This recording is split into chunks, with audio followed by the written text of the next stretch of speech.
بله تماشاوان هجا جوینا کمیته ناوندیا پارتیا دموکرات کردستان سوریه یا کل دارکتی هبویا اف جوین لیچندین جهه جدا هاتن کرن به اگرا کو جوینین کو هاتی کرن اندامین کمیته ناوندیا پاده کس نکاری بونه لجه کی کم ببن جوین لچند آلیان هاتن لدارخستن جوینا کمیته ناوندیا پیدا کسو پرسان زیکاهیا ترکیه و سوریه لستودیو کردستان 24 ام دیلگل نافع بیرون اندام مکتبه سیاسی پارتیا دموکرات کردستان سوریه بگرندس بخیر هاتی که نافع که نافع دست به که دبزانه بمجبو چه هر دم مثلا جوینی و کمیته ناوندی به بشتریا حمو اندامین کمیته ناوندی لیدار کتن و جاری لعالیین جدا جبو چه دست پێکێ بارباش و سپاسیان میێڤانداریە وەتکەن برەنگێکی ساڵانە سەرکردایەتە پارتیامە لە هەردوو جivê تایبەتی لە هەولێر لە بارەنگاوان نزیکی دو ساڵەیە مەنەتکاری بشێوەیەکی گشتیم هەموو لە بکەون بێ جارێ مەتکاری سەرکردایە پارتی لە ئەوروپای لە تورکیا لە هەرێما کوردستان هەروەها هەڤالێن خۆی هەندێک کوردستانە سووریا پێویست بۆ ئامادە بنژێ لێ مخابن سەبا نەهێشتن و ڕێنەدانە پەکەکە پەیادە لە هەندێک کوردستانە سووریا نەهێشتن ئەو درباسی کردستانی ببین هەرێما کوردستان و بمەرە بەشداری برەنگێکی یعنی ئەف پرسگرێکینژی بەردەوام دکە و ڕێ لەبەر ئەندامین کۆمیتەیان ناوەندیە پێدەکە سەتی گرتن و بکاربن بەشداری جوینین خۆشی بێگومان ڕابەریە درۆژە چی بووە بوون وەکو نومەنەیە بەربەیەکێ حەمیل هەردوو جویان برەگەکی ئەکسەر هەوارێن مێد هەندێک کوردستانە سووریادا ئۆنلاین بمەرە جویان مەتکاری ئەم دانوستاندنی بوان ڕابەکەن کێکی نافع مژارین سەرەکەی جوینی دەیەک و هون لەسەرا خەفتن چی بوون دەسێ مژارین سەرەکە هەبوون وەکو هەرجار یعنی ئەم سەروان ڕاوەستیان تایبەتی ڕەوشە هەندری ئانگۆ مژارە سەرەکی ڕێخستنی بوو و ڕێخستنە پارتیامە چل هەندری وڵات چل هەرێما کوردستان تورکیا ئەوروپا مە نەرخان دەمابووری دەمە حەولدان کرد و ئەم پلانێکە دەینن مهن بێندا کاچ باشە هۆ بکەیش بۆی ڕێخستنی هەروەها ئالیە سیاسیدا ئەم شێوەیەکی بەرفەرە لەسەر ڕەوشە خەلکێمە هەندێک کوردستانە سووریە دەتحالە ئینسانیدا و ئاستەنگێک و ڕاستی وان تێن سەبارەت باکریارێن و دەبن تەبایە سووری بگشتی و کوردستانە سووریا بتایبەتی و هەروەها ئەم لەسەر ڕەوشە عفرینێ و ئەو گروپێن تندرەوێک و بەشێک جوان بکریان درابن دژی مڵەتێمە و بۆ سەبەبەک ئەساسی چ عفرینێ چ دەبەردی کوردستانە سووریا و هژمارە گەلک مڵەتێمە ڕاستی کوچبەریە هاتیە و دەربەی کوردستانە سووریا دەرکەتیە داریە ڕێخستنی دەم بژارە سەرەکە ئەو بووک و ئەم حەولدانێ بکەن دەمەکە گەلک نێزیکتە ئەم کۆنگرێ خۆی دارێ بێخن ji ber ku bû demek li ser borî birastî û pêwîst e ku em vî kongrê henakê di nêzîkîn dem de li dar bixin. Hin biryarên ku vegirtî hebûn ku wejraya giştî re jê eşkere kirin ew biryarên sereke çi bûn di jivînê aliyê siyasî de ku di wê beyannamê de hatî û dizan aliyê siyasî de me şirove kir bê rewşa xelkê me pişê awayî derbas bê her wiha ئاریش دەربەژی ئەم مەداخیانی کردن ئەو نابێت کلیزای سووری بچ شێوەی وەرێ چارەسەرکردنیش دەربی بریارە نێودەوڵەتی 2254 و ئەوە مەسلحەتە مڵەتی سوور بگشتی تێدا هەیە و هەروەها ئەمژی وەکو کوردستانە سووریا ئەم وڵاتی لە هەندێک کوردستانە سووریا ژاندەکەی بەشێکن جوێنە ئەم بینن ئەو شێوەیە دەوڵەتێن تەنێتەنێ ئەنگۆ هەریمی محاولە بکەن vê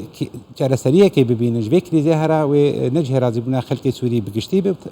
wekû kur jî yani gora bahweriya we pêwendiyên Tirkiye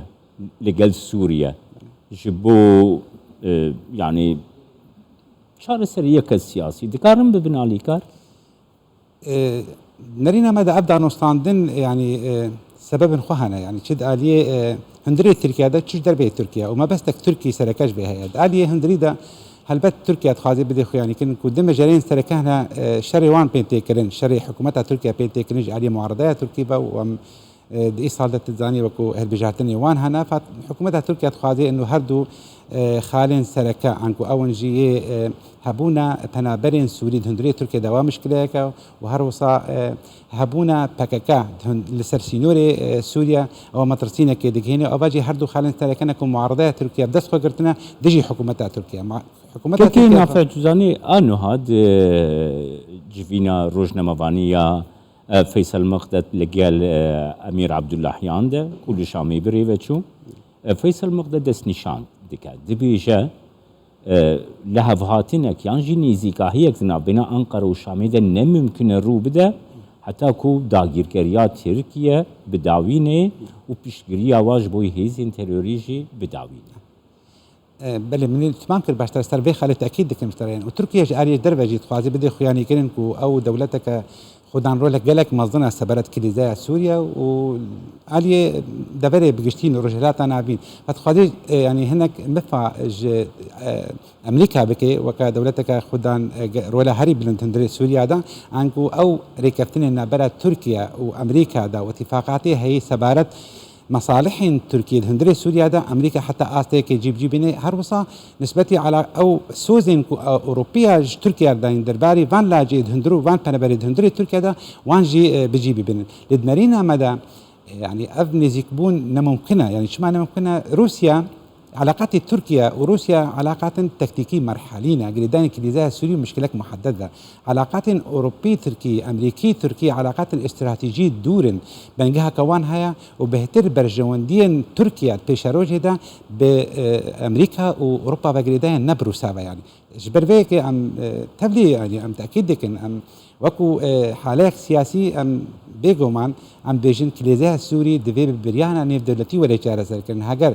أب دولتي خدان رول الحبذنكن تبدي عم زانين إنه نماش دسي معارضة سوري دركتيا جارة سركرين دسي نظامات سوري دركتيا أب دولتين خدان رول هندري سوريا دا دفي برجواندي وان جي بيك ورن برجواندي ملطي سوري جي بيك حتى أب كدسيها برنجة سياسي ولا كي نافع إنها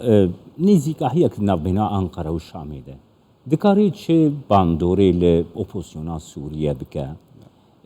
وكي بيدك أسجي وكي أنا كأسجي كوهن بشكل ائتلافان اجتماعية أوبوزيونا سوريينا دي حلوستا وشبه يعني غير أوبوزيسيون مثلا بكفي دانوستاندنان دل غير رجيمي يانجي جالي تركيا و بيدر خستنج تركيا بيقو من نرازينا هجر